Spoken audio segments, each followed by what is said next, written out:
Belum. Oke.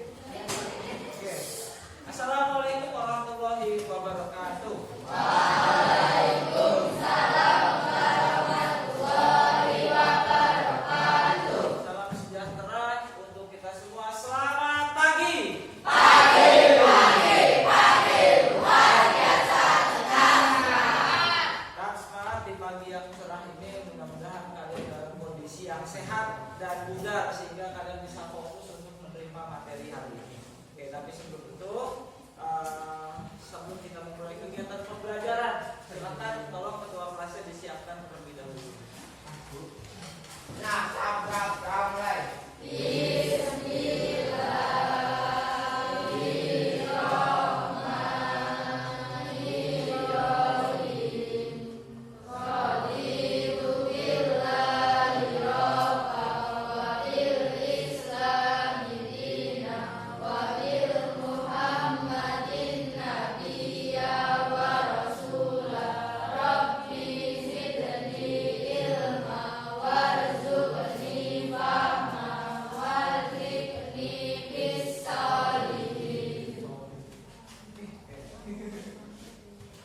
Hari ini kita akan melanjutkan materi ya. Kalau kemarin kita belajar bagaimana Pancasila sebagai dasar negara, hari ini kita akan menganalisis ya bagaimana sih penerapan Pancasila dalam kehidupan sehari-hari. Nah, jadi kita nggak cuma mengenal Pancasila sebagai dasar negara, tapi kita juga memahami ya bagaimana Pancasila itu dijadikan sebagai pedoman hidup atau pandangan hidup bagi kita sebagai rakyat Indonesia atau warga Indonesia. Nah, tapi coba dicek yang di sekitarmu, kira-kira ada nggak teman-teman yang nggak hadir hari ini? Siapa? Fatih satu, Naila, Bowo, Fadil. Kemana kalau Fadil? Fadil. Apa berarti tanpa keterangan. Terus Bowo kemana? Innalillahi. Ya, kecelakaan. Kenapa Bowo bisa kecelakaan? Nah, jangan lupa nanti kalau sudah 3 hari dijemput ya. Ya, bareng-bareng. Kemudian siapa lagi tadi? Si Fatih satu lomba. Naila ya. Alhamdulillah kedua siapa yang juara? Naila. Wah, alhamdulillah ya kita bisa menyambut piala lagi ya. Mudah-mudahan nanti teman-teman semua ini kan masih kelas 8 ya, masih ada kesempatan 1 tahun lagi teman-teman bisa ikut terlibat dan berpartisipasi menyumbangkan piala untuk SMP Negeri 1 Candiroto ya. Satu, tapi kuncinya adalah dimulai dari diri sendiri dulu dan perbaiki keberanian kalian. Jadi biasakan untuk tidak takut terhadap tantangan-tantangan ya, supaya kamu itu apa, bisa keluar bakatnya ya sesungguhnya. Tapi kalau bakatmu itu dipendam ya, kamu tahu bakatnya di sini tapi kamu malu atau tidak berani, maka nanti akan mampet ya bakatnya itu sehingga terpendam dan dikubur. Jadi kalau teman-teman merasa punya bakat di bidang-bidang tertentu, nah silakan coba. Ada ekstrakurikuler, kemudian ada lomba-lomba lainnya nanti yang diselenggarakan, nah kalian ikut coba seleksi atau apa supaya kalian bisa menyalurkan bakatnya dan bisa menjadi juara ya. Di sini adalah kelas-kelas orang juara harusnya ya. Kelas 8A ini ya. Tadi coba kita lihat nanti ke depannya. Oke, langsung aja. Di materi yang akan Pak Janmor sampaikan ini sebenarnya sudah kita pelajari di minggu yang lalu. Hanya saja nanti ada tambahan tugas-tugas yang harus kalian kerjakan ya. Diharapkan pada kesempatan hari ini kalian bisa ya, satu, menjelaskan kedudukan Pancasila sebagai dasar negara dan pandangan hidup. Satu, berarti kalian nanti hasilnya Pak Janmor mau kalian tuh bisa menjabarkan ya bagaimana Pancasila sebagai dasar negara dan bagaimana Pancasila itu sebagai pandangan hidup. Dan yang kedua, siswa mampu menerapkan nilai-nilai Pancasila dalam kehidupan sehari-hari di lingkungan terdekat. Nah, jadi nggak cuma kalian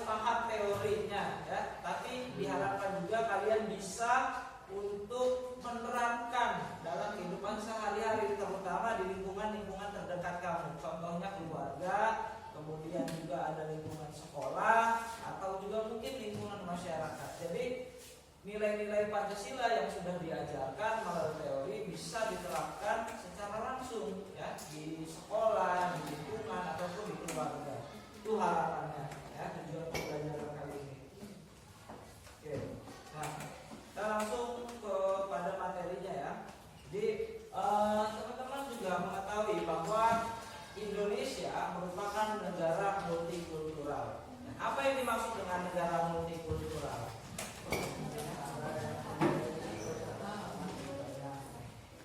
Ya, apa? Pradipta? Oke, good Pradipta ya. Kita beri applause dulu untuk Pradipta. Jadi yang dimaksud benar, yang dimaksud dengan negara multikultural ya, kalau kita ambil kata multi itu adalah lebih dari satu. Kultural itu adalah apa? Queen yang disebut bahasa Inggris. Kultural ya? Ya betul ya, kultural kebudayaan. Jadi kalau kita terjemahkan multikultural itu adalah negara yang memiliki keberagaman kebudayaan ya. Jadi apa kok bisa disebut negara multikultural? Nah, ada beberapa faktor yang menyebabkan ya.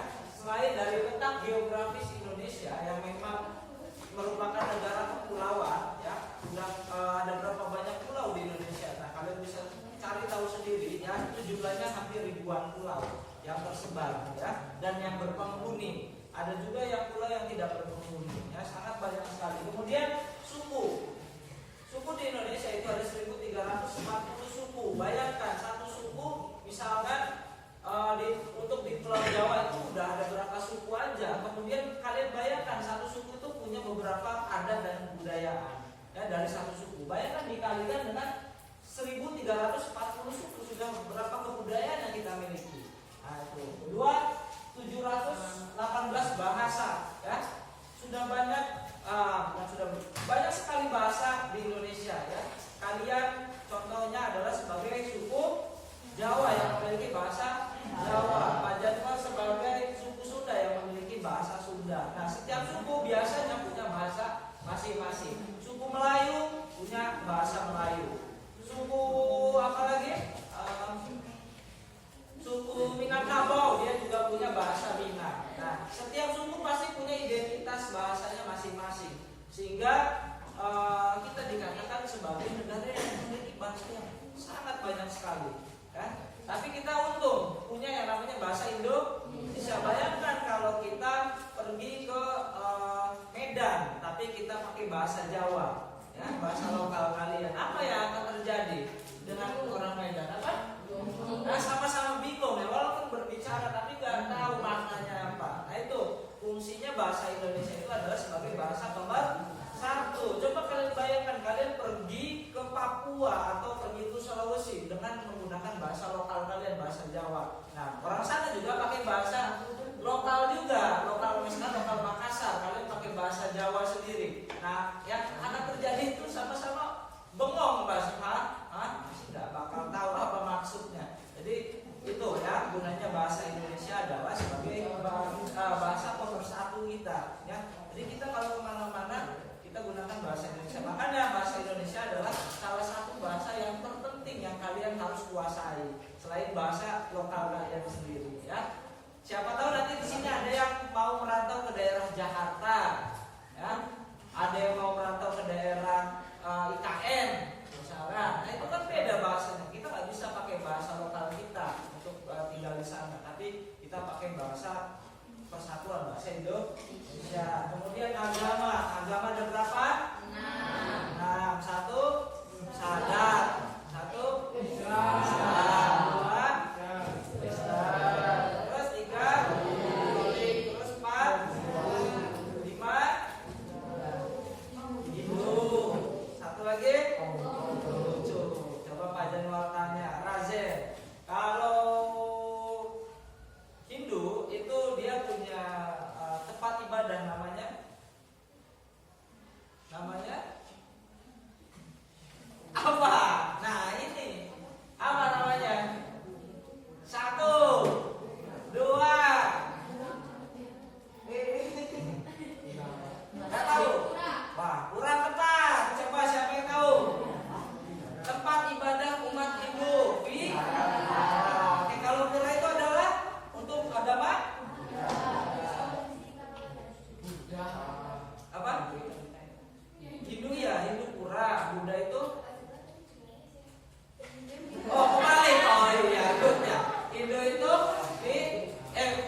Katolik juga punya gerejanya sendiri masing-masing. Dan ada juga yang namanya gereja yang paling tua, namanya gereja Ortodoks.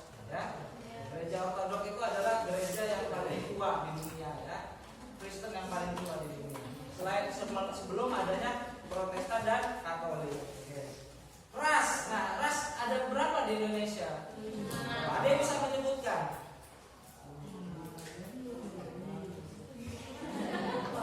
Dua saja. Ini kan ada ya, ngomong.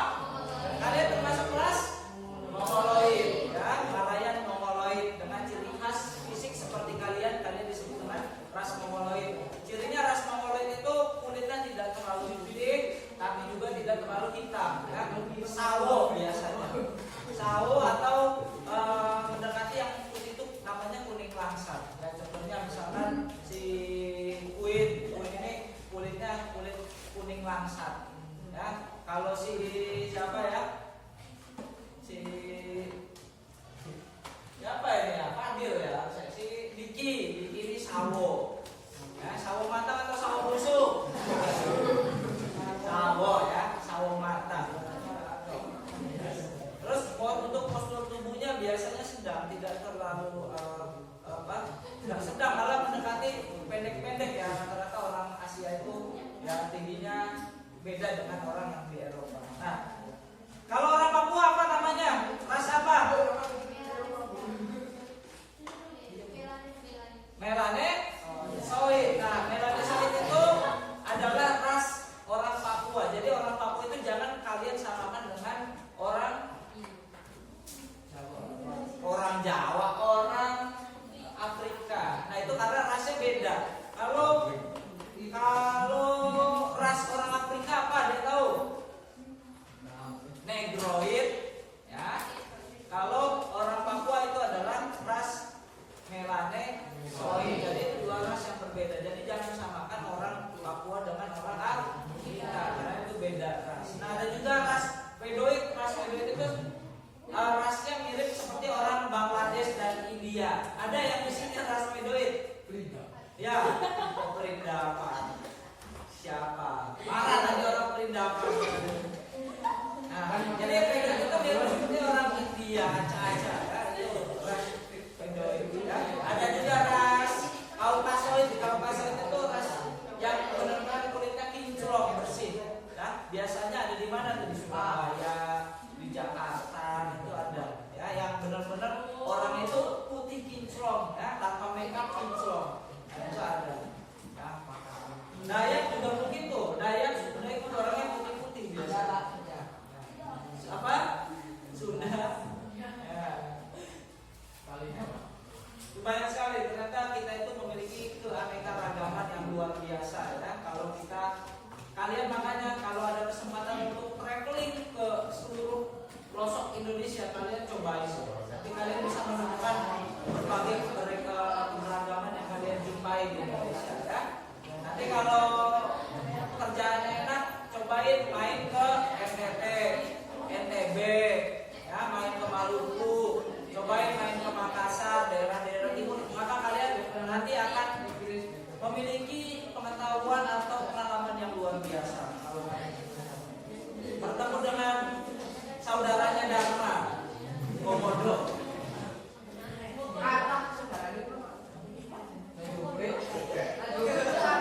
Oke, sekarang jawab pertanyaan ini. Tadi kan Pak Jenderal sebutkan bahwa Indonesia memiliki keberagaman. Coba kalian tulis di buku tulisnya, ya. Jawab pertanyaannya. Bagaimana kita bisa hidup rukun dalam perbedaan? Soalnya nggak usah ditulis. Bagaimana kita bisa hidup rukun dalam perbedaan jika tidak memahami nilai Pancasila? Itu yang pertama. Ya. Coba kalian bayangkan bagaimana sih kita bisa hidup rukun kalau kita itu beragam. Indonesia kan memiliki keberagaman yang luar biasa. Nah, bagaimana caranya kita bisa hidup rukun kalau kita tidak paham dengan nilai Pancasila? Yang kedua, bagaimana perbedaan itu dapat menjadi sebuah keuntungan atau kekuatan? Ya. Coba berpikir secara logika. Coba bayangkan, menurutmu bagaimana? Nah,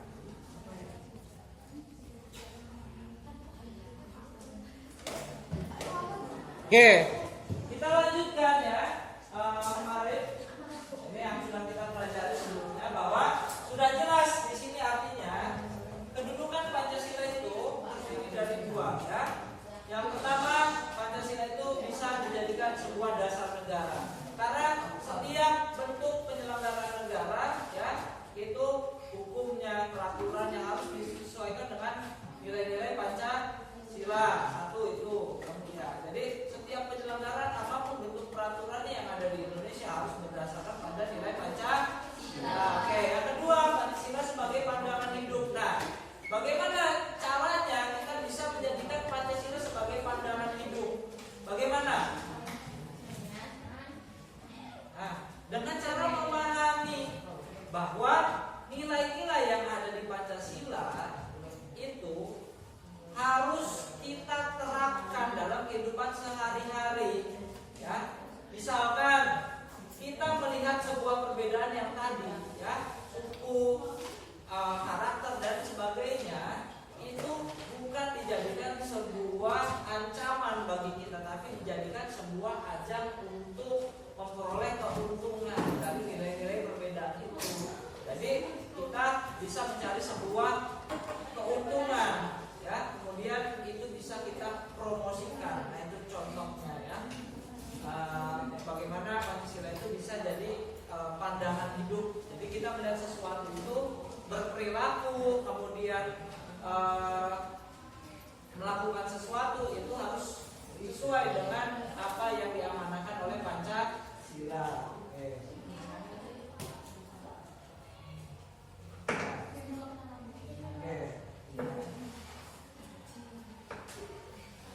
Pancasila sebagai dasar negara, ya kenapa dikatakan Pancasila sebagai dasar negara ya, sebagai dan pandangan hidup?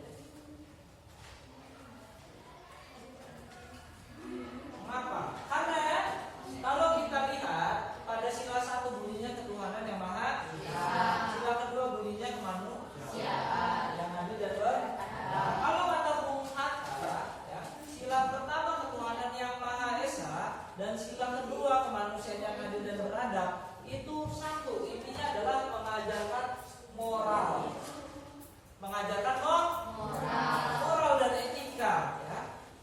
Kita diajarkan oleh agama kita untuk saling mengasihi ya. Kita diajarkan agama kita untuk saling bertoleransi. Contohnya apa? Di ayat apa? Di surat apa ini? Al-Kafirun ya, takut dihukum mati gadis ya, untuk agamamu dan untuk agamamu ya. Nah, itu kita diajarkan untuk bertoleransi pada setiap perbedaan ya. Kemudian di kemanusiaan ya, kemanusiaan yang adil dan beradab, kita juga diajarkan moral bahwa kita hidup itu harus memiliki yang namanya sifat manusia. Jangan sampai kita manusia bentuk fisiknya tapi kelakuannya seperti hewan. Ya, ciri manusia adalah memiliki rasa kepedulian terhadap sesama. Ya, itu yang membedakan manusia dengan hewan. Ya, kalau hewan itu sesuai dengan apa yang ia pikirkan saja. Tapi kalau manusia itu juga harus mempertimbangkan sisi kemanusiaannya. Ya. Misalkan ada orang yang mogok di jalan, apa yang harus kita lakukan? Dibantu kan, ditolong, bukan cuma lewat doang. Nah, itu bedanya. Jadi manusia itu ternyata itu punya sisi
perbedaan itu ya bukan dijadikan sebuah bahan untuk terpecah belah, tapi untuk bersatu dan menjadi satu, untuk bareng-bareng kita membuat sebuah yang namanya keuntungan ya.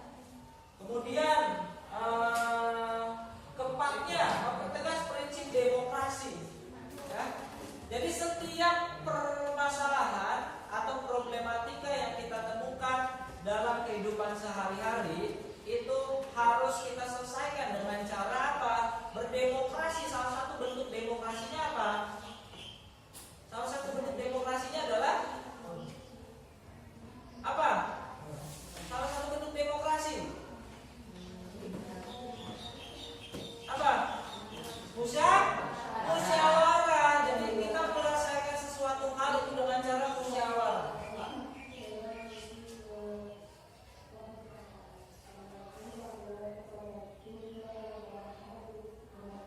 Gunja.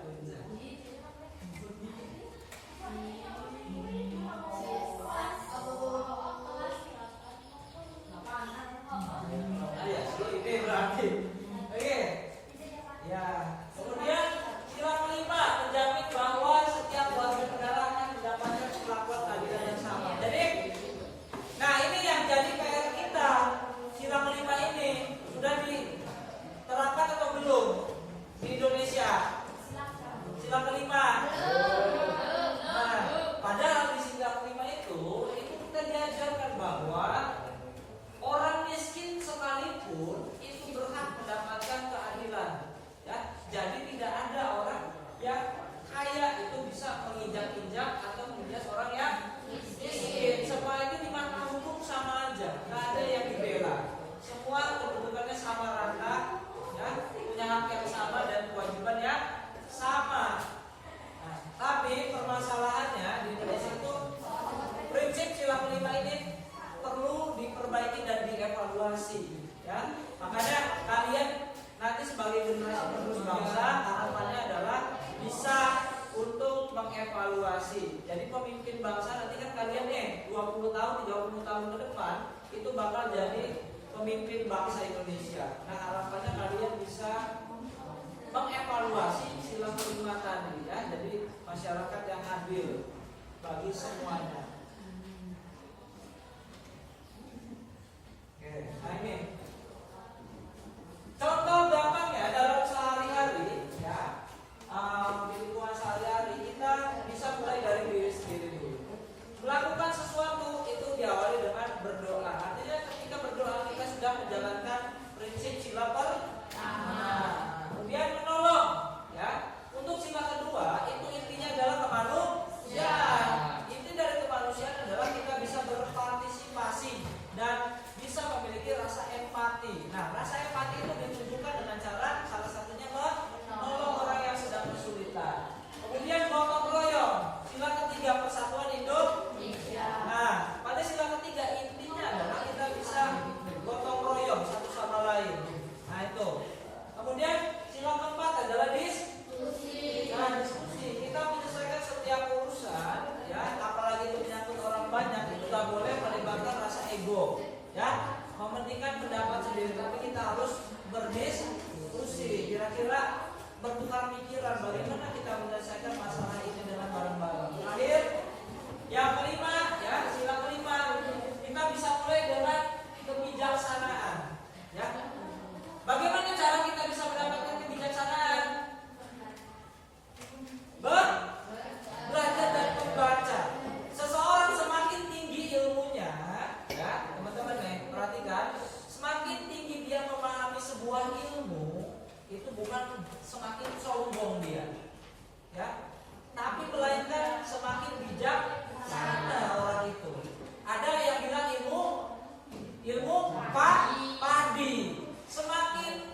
sila tersebut.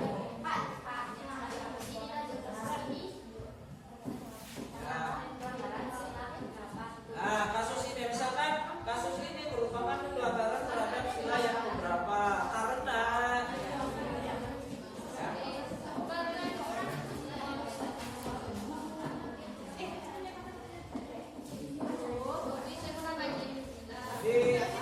5 saja terus sampai 10. Jadi setelah itu setelah selesai, materi bilang selesai. Nah, setiap satu kelompok mempresentasikan satu orang ya, untuk membacakan satu berita saja teman ya. Jadi ditentukan siapa orang yang akan maju ke depan ya untuk presentasi. Ya. Ya. Berapa? Ya, 1, 3 apa? Oh, perundungan. Perundungan ya, bisa jadi sila. Oh ya.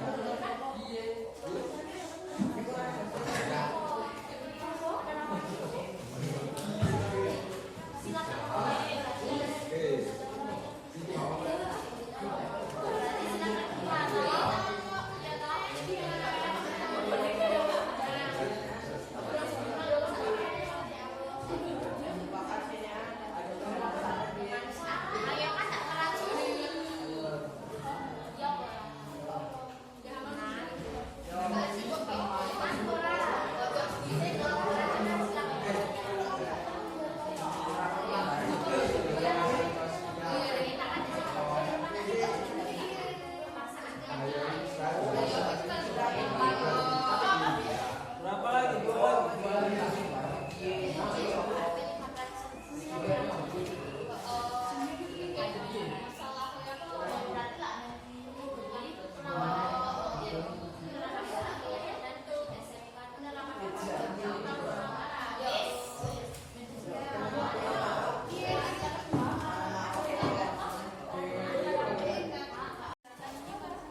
Oke, silakan. Ya, dikirimkan satu orang perwakilan untuk maju ke depan untuk presentasi. Nanti itu bisa dilanjutkan di lain kesempatan. Yang penting satu kali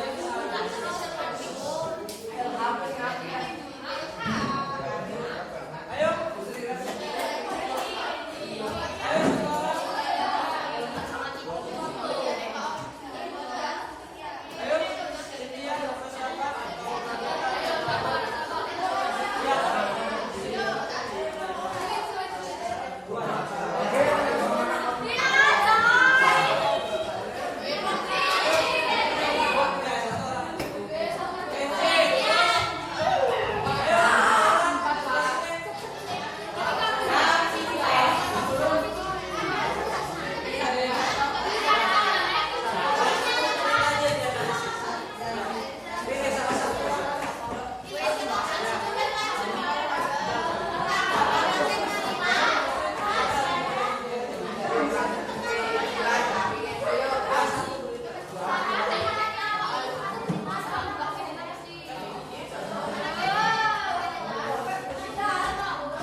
Oke, good, temukan. Nah,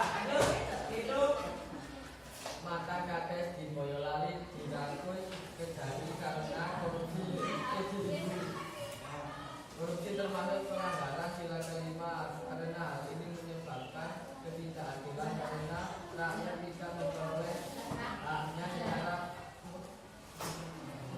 merata. Oke, tepuk tangan untuk pelanggaran hak asasi manusia di Papua. Tindakan kelompok kriminal bersenjata KKB yang menyebabkan pelanggaran hak asasi manusia di Papua juga dianggap melanggar sila kemanusiaan kedua. Oke, Pengawal pilihan yang tidak sabaran dapat bekerja karena pengawal tersebut telah bertindak menang-menang tidak menghargai harkat dan kemanusiaan manusia. oke, good.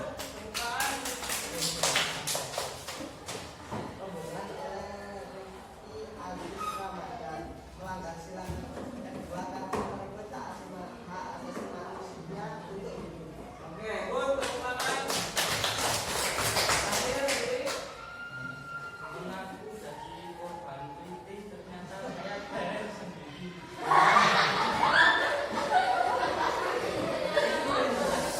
Melanggar sila kedua dan ketiga.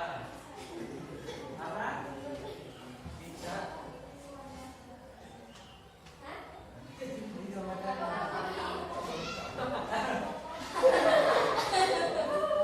Tidak tidak pernah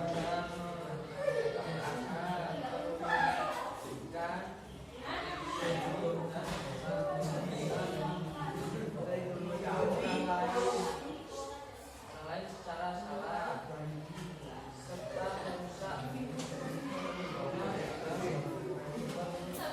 kesatuan dengan membuat kerugian. dan tepuk tangan untuk semua kelompok. Kita masuk ke acara berikut. Oke, mohon perhatian sebentar ya. Halo. Bisa tepuk diam nggak? Tepuk diam. Oh, beda ya. Kalau Pak Jen tepuk diam. Nah, itu. Tepuk diam kalau Pak Jen. Ya, coba tepuk diam. Ya, ada. Oke, itu tadi yang sudah kita pelajari tentang pelanggaran dan penerapan terhadap nilai-nilai Pancasila. Ya, kalau tadi Pak Januar lihat hasil analisisnya itu sudah tepat semua. Kalian sudah bisa membedakan antara pelanggaran sila ke-1, kedua, ketiga, hingga kelima itu kalian sudah bisa membedakan dan bisa menganalisisnya secara jelas. Ya. Nah, itu yang Pak Januar harapkan sesuai dengan tujuan pembelajaran hari ini. Yang mana kalian bisa menganalisis ya penerapan dan tadi juga pelanggaran terhadap nilai-nilai Pancasila dalam kehidupan sehari-hari. Tapi ini melalui media koran. Ya, tepuk tangan untuk kegiatan pembelajaran hari ini. Oke, selanjutnya nanti di pertemuan yang akan datang kita akan membahas lebih dalam tentang bagaimana Pancasila itu dijadikan sebuah dasar negara dan pandangan hidup ya. Tapi untuk hari ini bagaimana pembelajarannya? Apakah membosankan atau tidak? Benar atau benar ini? Oke, terima kasih banyak ya untuk kegiatan pembelajaran hari ini. Nanti untuk tugasnya bisa dikumpulkan ke Pak Januar karena itu akan dimasukkan ke dalam nilai. Di istirahat kedua ya, silakan taruh di meja Pak Januar. Oke, tugasnya. Nah, 5 saja, untuk 5. Ya, itu aja untuk kegiatan pembelajaran hari ini. Ya, ada saran atau tambahan? Ya. Untuk pembelajaran berikutnya ada saran atau tambahan? Ya, oke. Berarti sudah cukup ya. Oke, kita tutup aja untuk kegiatan pembelajaran hari ini. Dan terima kasih banyak Pak Januar. Wassalamualaikum warahmatullahi wabarakatuh. Selamat pagi.